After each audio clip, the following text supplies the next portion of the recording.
ఇప్పుడు ఏమైంది వాళ్ళు ఇయ్యమంటే రేపు నువ్వు వెళ్ళిపో ఎవరైతే అంటున్నారు ఇస్తామంటే ఎందుకు ఇంప్లిమెంట్ కాదు ఎప్పుడు నాకు కూడా ఎప్పుడు నేను ఉంటాను సార్ ఇవన్నీ ఓకే సార్ అంటే ఎన్ని రోజులు ఎందుకు ఇంప్లిమెంట్ అయ్యేది దానికి సార్ రిగ్రెట్ కావాలి మాకు అది కావాలి సార్ మేము ఎన్ని రోజులు అది కూడా మాట్లాడతాం అదే సార్ కూడా మాట్లాడుతున్నాం మా ప్రిన్సిపల్ సార్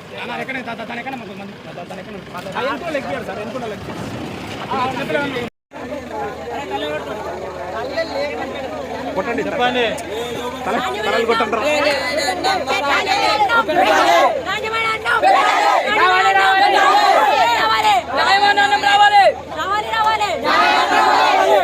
మెనూ ప్రకారం భోజనం పెట్టాలి.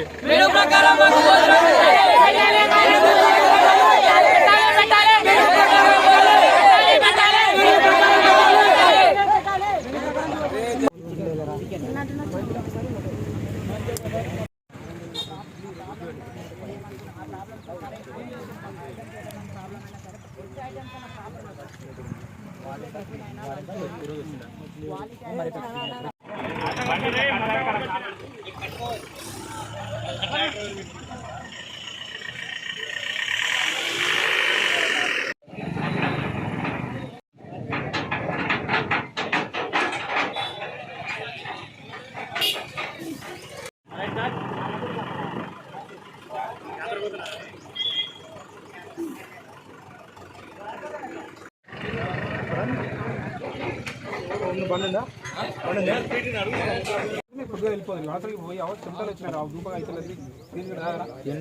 సార్ ఎన్ని రోజులు పనిలేదు సార్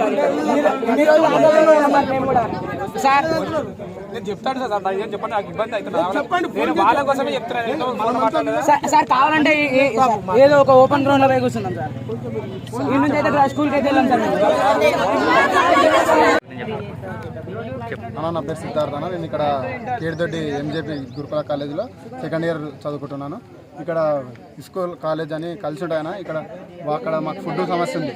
అంటే రోజు సార్ వాళ్ళు ఫుడ్ అంతా కలిపి చేసి వేరేలాకుండా ఫుడ్ తినలేరు, పిల్లలు తినలేక మేము కూడా చాలాసార్లు అడిగినాం సార్ని. సార్ మారుస్తానన్నాడు, కానీ సార్ ఎన్నిసార్లు అడిగినా సార్ మారకపోవడం వల్ల మేము ఇక్కడ ఈరోజు రోడ్డు మీదకి ఎక్కాల్సి వచ్చింది. పిల్లలమంతా కలిసి పిల్లలము కాలేజ్ వాళ్ళం కలిసి అంతా ఎక్కినాక ఇప్పుడు సార్ వాళ్ళు ఏమంటున్నారు మారుతుందని చెప్తుండ్రు, కానీ మాకు నమ్మకం లేకుండా అయిపోయిందన్న. ఎందుకంటే ఫస్ట్ ఒకసారి అడిగినప్పుడు మారుతుందని చెప్పిండ్రు, తిట్టిండ్రు. ఒక రోజు 2 రోజులు జరిగిందన్న. తర్వాత మీరు అంతా ఒక అనుకోకుండా అంతే ఎట్లే కల్తీగా జరుగుతుంది. రోజు మాకు మెనూ ప్రకారం జరుగుతుందన్న. మెనూ ఉంటుంది, మాకు సొసైటీ రూల్ ప్రకారం మెనూ ఉంటుంది. ఆ మెనూ ప్రకారం పెట్టమని అడిగితే సార్ దాంతో ఇంప్లిమెంటేషన్ చేయడానికి కాదని చెప్పిండు.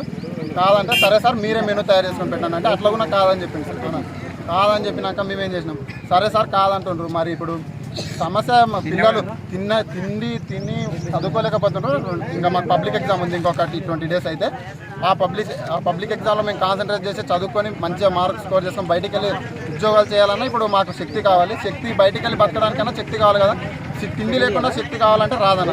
అందుకు మేము దాని కోసం పోరాడడానికి మార్లబిడ్ నుండి గద్వాల్ కలెక్టర్ వరకు వెళ్తున్నాము.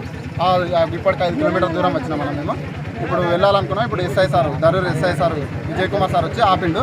నేను మాట్లాడతాం ఈ ప్రిన్సిపల్ సార్ తోటి. ఇప్పుడు సొసైటీ నుండి పెద్ద మేడం వస్తుంది, ఆమె మేడం తోటి పరిష్కారం మేడం ఇచ్చింది ఇంప్లిమెంటేషన్ కాకపోతే మీరు వెళ్ళండి, మేము కూడా సపోర్ట్ చేస్తామని పోలీస్ సార్ వాళ్ళు చెప్తున్నాను ఇప్పుడు.